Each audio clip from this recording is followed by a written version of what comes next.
Guys, കൊച്ചിയിൽ എവിടെ ചെന്നാലും ഈ ഒരു മുതലിനെ കാണാൻ പറ്റും. ഈ വേനലിൽ പൂ മാത്രം ഇട്ട് നിൽക്കണ കാണാൻ തന്നെ എന്ത് രസമുള്ള ഇലകളില്ലാണ്ട്.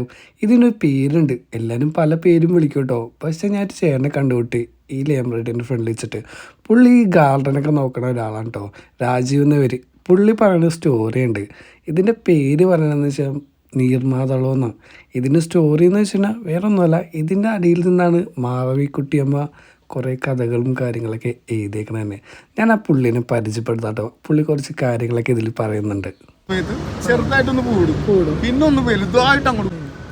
ഇതിന്റെ പൂക്കൾ വീഴുന്നത് മഞ്ഞിങ്ങനെ വന്ന് പെയ്യണ പോലെയാണ്. അതുകൊണ്ടാണ് ഇതിനെ നീർമാതളം എന്ന് നമ്മൾ വിളിക്കുന്നത്. ആലാമണി അമ്മ ഇതിന്റെ ചോട്ടിൽ നിന്ന് കവിത എഴുതണമെന്നാണ് എൻ്റെ അറിവ്. പിന്നെ എന്തായാലും നല്ല ഭംഗിയുണ്ട് കാണാൻ. ഈ വേനൽക്കാലത്ത് ഇലകളില്ലാണ്ട് നല്ല പൂത്ത് നിൽക്കണതാണ് എന്ത് രസമാണല്ലേ. അത് ചേട്ടനെ കിട്ടിയ ചെറിയ അറിവാണ് ഇതിൽ ഷെയർ ചെയ്ത്. നിങ്ങൾക്ക് ഇതിൽ തെറ്റുണ്ടെങ്കിൽ അത് കമൻറ്റുകളിൽ പറയുക. അടുത്ത കിടിലൻ വീഡിയോ കാത്തിരുന്നു. ബൈ.